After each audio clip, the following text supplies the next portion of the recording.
Allez, bonjour à tous. Alors, on attaque une nouvelle leçon aujourd'hui. On a terminé concernant les mouvements. Là, on est dans la partie énergie. Alors, vous noterez dans votre cahier énergie. Notez tout simplement énergie. Encadré, centré en rouge. Bien sûr, une nouvelle page. J'ai dit une nouvelle page. Il y en a qui... Là, tu as la moitié de la page. Nouvelle page. Voilà. Bon, alors, c'est parti. L'énergie, mais on va voir un petit peu aujourd'hui les différents types d'énergie. Mais on va commencer par cette première séance, les différentes compétences qu'on évaluera pendant cette séance-là. Enfin, on aurait fait ça en classe, hein, les interprétations, les résultats, mais vous allez le faire seul, à la maison. Alors, voilà ce que je vous montre dans un premier temps. Donc, alors, bien sûr, ces fichiers-là sont rajoutés sur votre ENT. Vous verrez, j'ai mis sous forme de PowerPoint et PDF pour ceux qui n'arrivent pas à ouvrir leur PowerPoint. Donc, voilà. Et après, ceux qui ont que des iMac, là, je ne peux pas vraiment vous aider.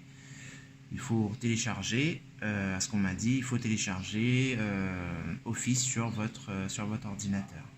Voilà, alors donc on voit, qu'est-ce qu'on constate? Eh bien on constate qu'il y a des cratères. Des cratères sur la Terre. Alors ces cratères ont été, bien sûr, attention, ce ne sont pas des cratères de volcans, ce sont des cratères qui ont été provoqués. Alors, je vous montre la suite pour agrandir un petit peu. Voilà. Ici, c'est le cratère de Chicxulub. Donc voilà, le Chicxulub, péninsule du Yucatan, au Mexique. Date de l'impact estimée à 65 millions d'années. Et le diamètre environ 180 km. Donc c'est plus grand que l'île Maurice. Hein. En longueur, l'île Maurice fait environ 70 km. Et là, on est à 180 km environ de diamètre. Ça, c'est le Chicxulub. Voilà. Donc, à partir de là, je vous demande, à ton avis, ont-ils la même taille? Donc voilà, si je vous remonte, est-ce qu'ils ont la même taille? Bon, bien sûr, la réponse est évidente. Vous allez bien sûr me dire, non, ils n'ont pas la même taille. Eh bien, ok. Là, il y a une question qu'on se pose forcément. Il y a une question, je vous laisse réfléchir. Comme en classe, réfléchissez. Et puis, appuyez sur pause maintenant. Appuyez sur pause. Et je vous donnerai la réponse tout de suite après. Vous réfléchissez. Tic-toc, tic-toc. Bon, je suppose que c'est bon. Il y en a qui ont appuyé sur pause. Je vous fais confiance. Ceux qui veulent réfléchir. Alors, bien sûr, la question qu'il fallait se poser était bien sûr... Alors, il y en a qui me disent... causé par... Voilà, donc en classe, vous m'auriez dit, bon, bah, ce sont des météorites, c'est parce qu'ils sont gros, ils sont petits, etc. Donc voilà, ok, d'accord, c'est bien beau tout ça, mais bon, quelle est la question qu'il faut qu'on se pose? Eh bien, la question qu'il faut qu'on se pose, bien sûr, c'est, hop, bah, de quoi dépend l'impact, de quoi peut dépendre l'impact de la déformation laissée. D'accord? Donc c'est une déformation. Donc voilà, voici la question. Notez donc dans votre cahier, petit 1 en vert, de quoi dépend l'impact de la déformation laissée. D'accord? Petit 1, et puis on va laisser de la place au-dessus de petit 1, laisser une ligne, et puis vous notez de quoi dépend l'impact. Je vous dirai après ce qu'il faudra noter. D'accord? Lors de la visioconférence, on verra comment on va faire les choses. Voilà, alors ce que j'attends de vous maintenant, vous m'avez posé la question, de quoi peut dépendre l'impact? Alors, réfléchissez, quelle est donc votre hypothèse? Votre hypothèse c'est quoi? Ça dépend de la taille, il y en a beaucoup qui m'auraient dit la taille, c'est-à-dire il faut être plus précis que ça. Donc on a vu ensemble en classe, lorsqu'on parle il faut pas, ça n'a rien à voir avec le poids, hein. Donc c'est la masse. Alors, vous me parlez de quoi? Ça va dépendre de la masse, ça va dépendre de la vitesse, Ça va dépendre du volume. Ça va, voilà, à vous de réfléchir. En tout cas, on va retenir que deux hypothèses. D'accord? Alors, ce ne sera pas par rapport au volume, mais on va retenir deux hypothèses. Hop, voilà bien sûr la question. Hein. Et donc, on va retenir deux hypothèses les plus plausibles. Donc, les plus plausibles, sont la vitesse, bien sûr. Donc, ça peut, c'est quelque chose qui va très vite. Donc, forcément, l'impact pourrait être plus important. Peut-être la masse aussi, donc quelque chose qui est plus lourd, par exemple un camion, une voiture ne ferait pas les mêmes dégâts sur un mur s'ils foncent les deux sur un mur. Donc voilà, la masse et la vitesse. Donc voilà, notez votre hypothèse, donc masse et vitesse. Mais alors attention, par contre, vous allez tester, pour pouvoir tester ces hypothèses, il faut faire une hypothèse à la fois. Donc à vous de choisir, vous êtes libre chez vous, testez l'hypothèse que vous voulez. Mettez sur pause et puis vous testez vos hypothèses. Après, je vous donnerai la réponse. Alors, si vous pensez que c'est la vitesse, donc vous notez dans votre cahier, je pense que la vitesse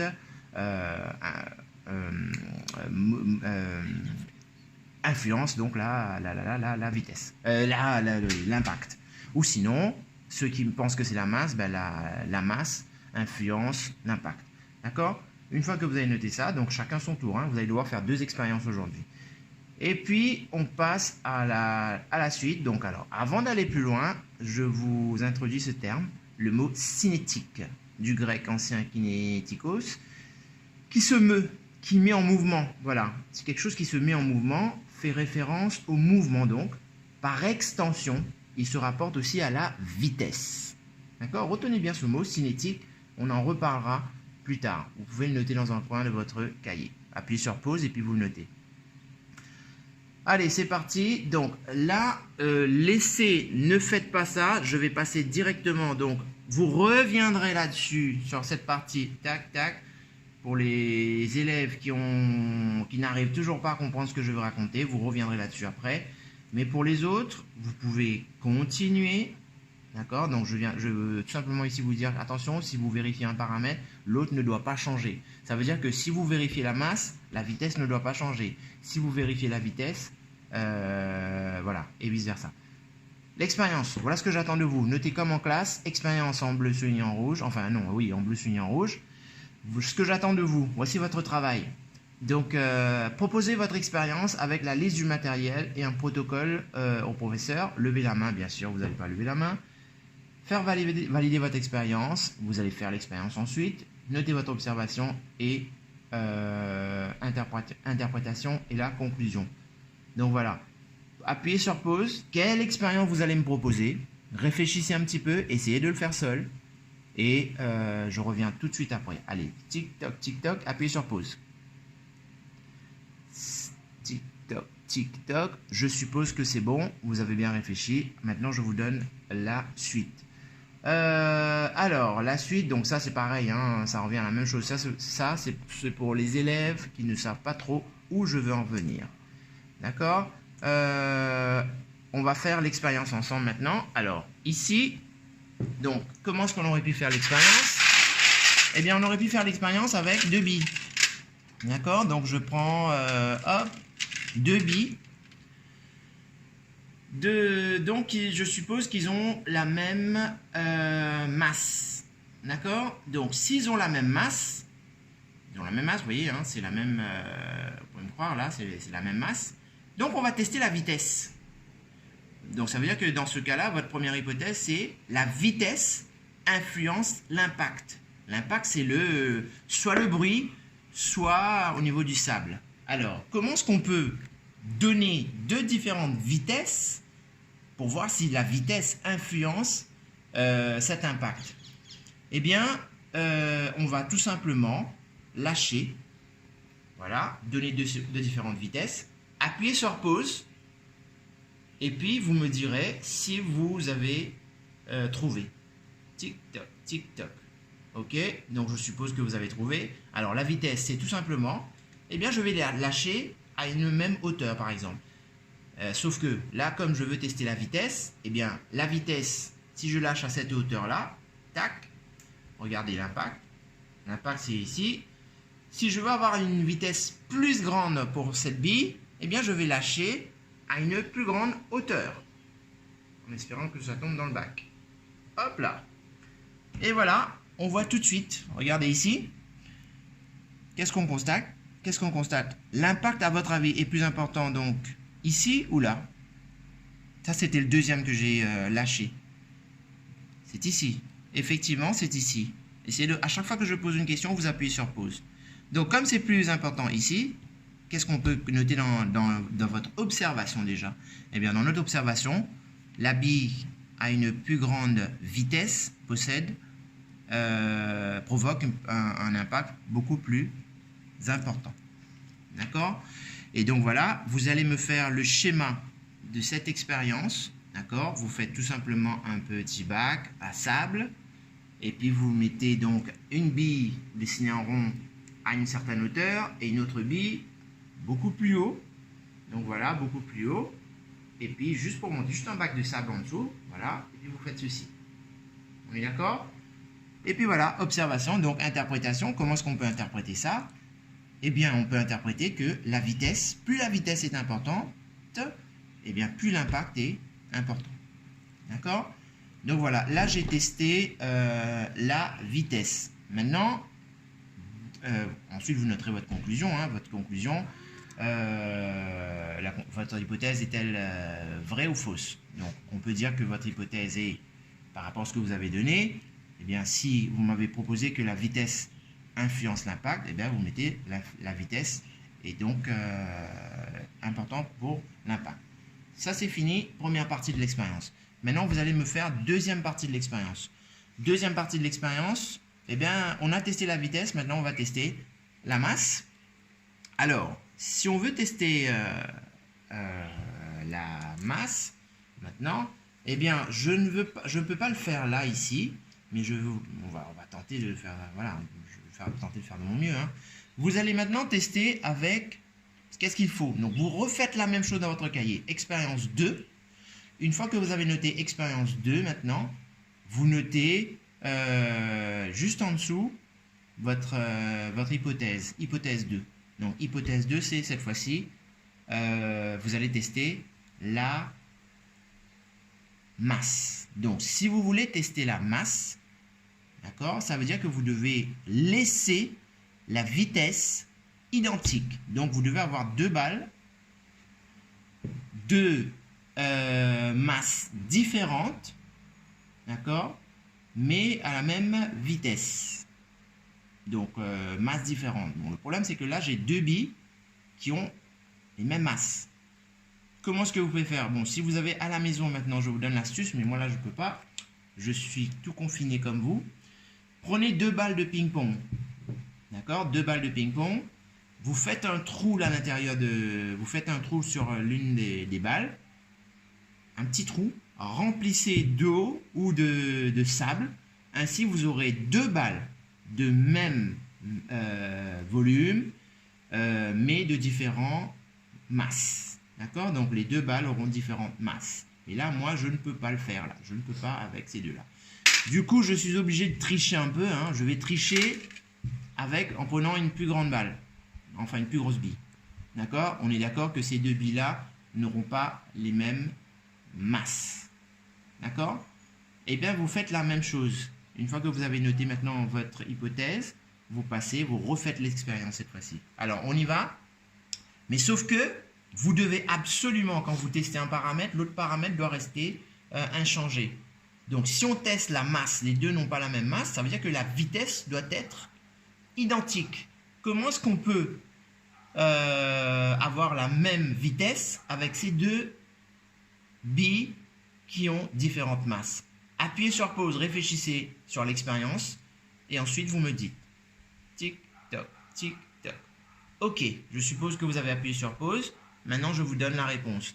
Eh bien, pour avoir la même vitesse, eh bien, on va tout simplement les lâcher à la même hauteur.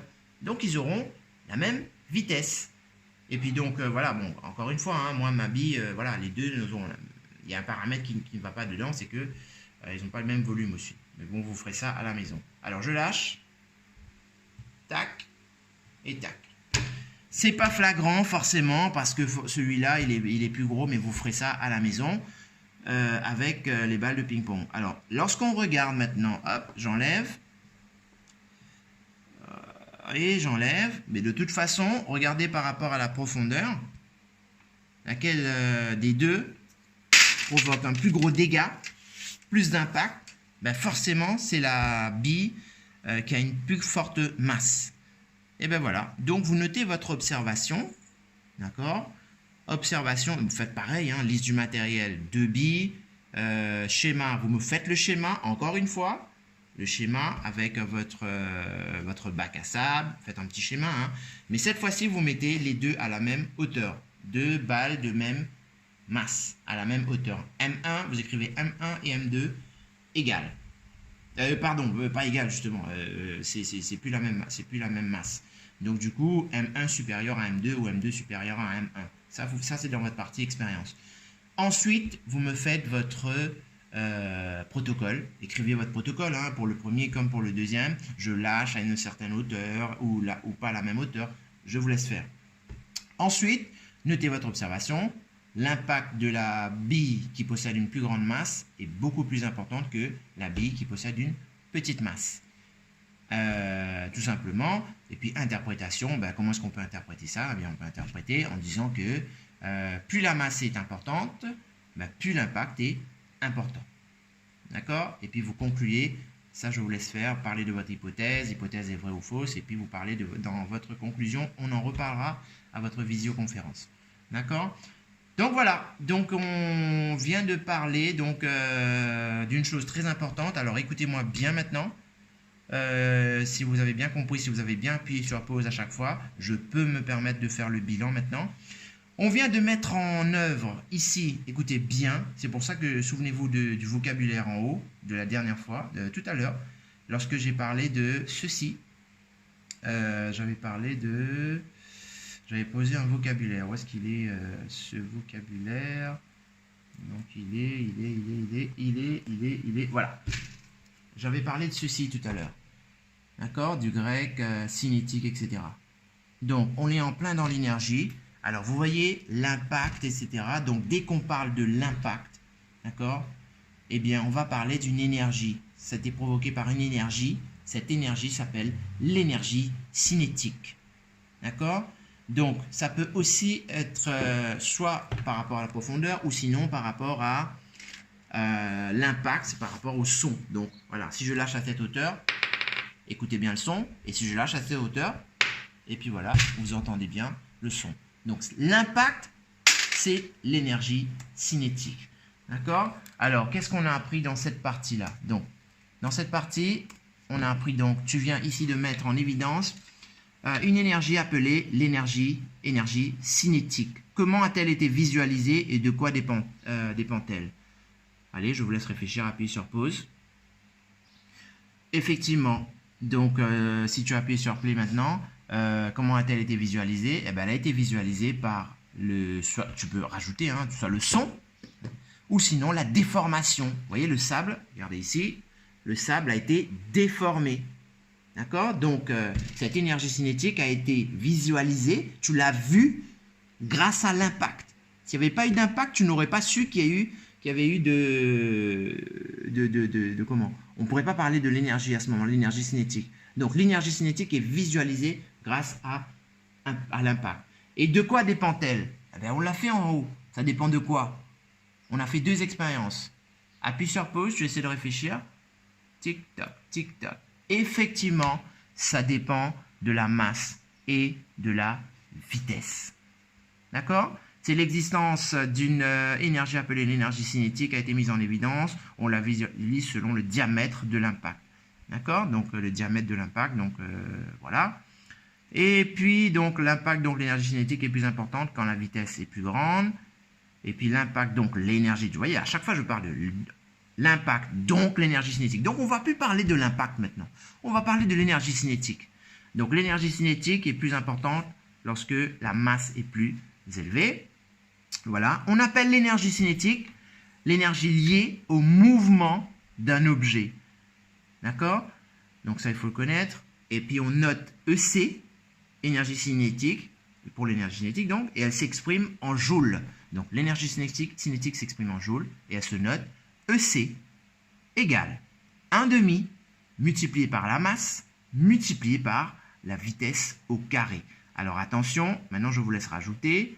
Elle augmente avec la vitesse et vitesse de l'objet et sa masse. Je vous laisse rajouter donc ici maintenant masse, rajouter ici une petite flèche, l'unité de la masse et l'unité de la vitesse. Donc la masse sera en kilogrammes et la vitesse en mètres par seconde. Attention, je répète, la masse en kilogrammes, la vitesse en mètres par seconde. D'accord? Donc, si vous voulez calculer l'énergie cinétique, voilà la formule. Vous appliquez tout simplement, bien sûr, on vous donnera dans les exercices, la masse et la vitesse. Ok? Je vous laisse travailler seul cette partie-là, évaluation formative. Donc, vous savez ce que c'est, hein, l'évaluation formative, on en parle souvent en classe. Je vous laisse faire. Je vous laisse faire tout ça. Et puis, il y a des exercices à la page 306, exercice, exercice 1. Attention, l'exercice 8, seulement question 2. Ok, l'exercice 9, seulement question 2 également. Et puis vous faites l'exercice 6. Et puis je vous ai inventé une petite exercice là. Vous me calculez ça. D'accord. Et puis c'est tout pour le moment. Et puis on en reparlera à la visioconférence. Merci.